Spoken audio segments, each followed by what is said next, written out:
Bienvenue à votre rendez-vous quotidien avec l'essentiel de l'actualité sportive ivoirienne et africaine. Fin de parcours pour la SEC Mimosa. Le club jaunénois a été éliminé dès les préliminaires par le Power Dynamos de Zambie. Une sortie prématurée qui suscite interrogation et déception. Est-ce que vous savez que les gens viennent de partout pour supporter la SEC Mimosa? Déjà, même pour que les gens viennent, c'est problème. On est obligé de les mobiliser, les sensibiliser. Le peu qui vient aussi là, vous jouez avec eux.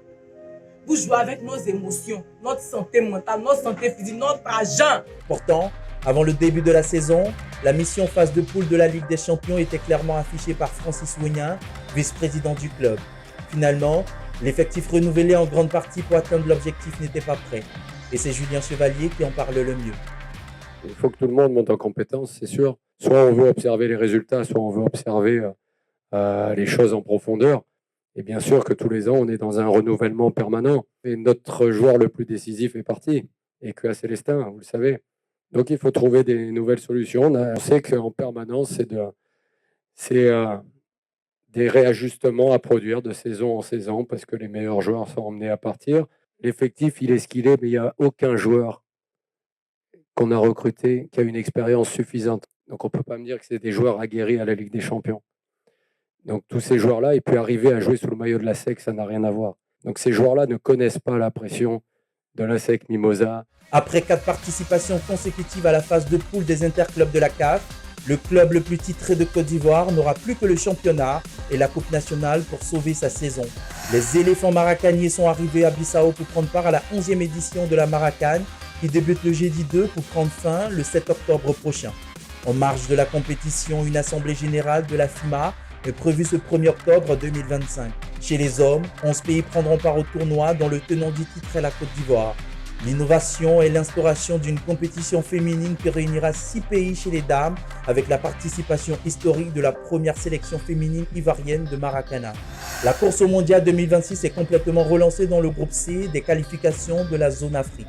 La FIFA a en effet sanctionné l'Afrique du Sud pour avoir aligné Tebo Mokoena contre le Lesotho le 21 mars, alors que le milieu était suspendu pour avoir écopé de 2 cartons jaunes précédemment. Reconnu coupable de violation de l'article 19 du code de discipline de la FIFA et de l'article 14 du règlement des éliminatoires, les Bafana Bafana ont été déclarés perdants du 10 matchs comptant pour la 5e journée. Un verdict qui relance totalement le suspense dans le groupe C, puisque l'Afrique du Sud devient 2e et laisse passer le Bénin à 2 journées de la fin des éliminatoires du mondial. Réélu le 11 avril 2023 pour un nouveau mandat de 4 ans à la tête de la Fédération ivoirienne de boxe, Emmanuel Bois fait face à une sanction du ministère des Sports et du cadre de vie à la suite d'une dissension qui s'apparente à un nouveau bicéphalisme. Privé de l'agrément et de la parafiscalité depuis juin 2024 pour des mesures confirmées le 25 septembre 2025 par la tutelle, Emmanuel Bois croit détenir les raisons de cette situation. Nous avons fait des élections en avril 2023.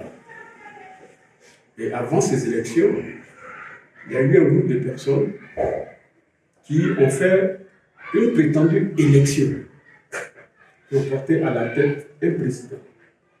Mais nous avons pris le temps de pouvoir démontrer que l'élection qui a été faite avant notre élection a été faite par des personnes qui n'ont aucun statut juridique.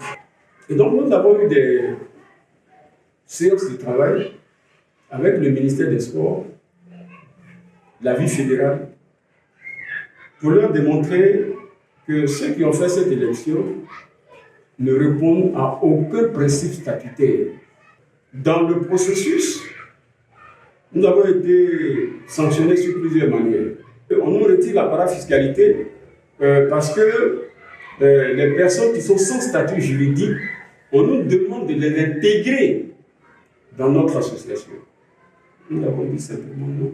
Face à la presse le 30 octobre et certain d'avoir les statuts et règlements de la FIF dans sa faveur, Emmanuel Bois a demandé une nouvelle assistance de la tutelle tout en jetant une pierre dans le jardin du Comité national olympique pourtant mandaté pour organiser une nouvelle élection. Nous interpellons toujours le premier responsable. Ce n'est pas un affront que je fais, nous faisons, mes collaborateurs et moi faisons au ministère des Sports, loin de là.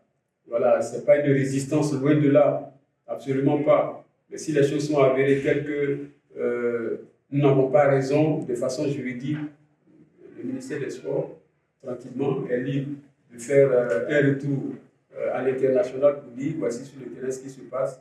Ce qui se passe au Comité national olympique ne suit aucun processus. C'est pourquoi vous allez avoir les textes, et quand vous allez lire les textes, vous allez pouvoir vous rendre compte du fonctionnement fédéral.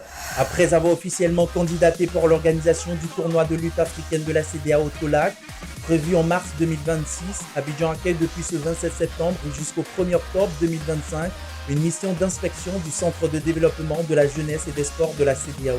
Conduit par son directeur, M. Francis Chuck Ndjouagani, la délégation évalue les infrastructures proposées dans le cadre du processus d'attribution de la 14e édition du Tolac. Cette visite intervient peu après l'organisation de la première édition du tournoi international de lutte africaine et de beach wrestling qui a réuni 6 nations au Parc des Sports de Trècheville. Admirez les jambes de cette dame très à l'aise avec une touffe d'herbe.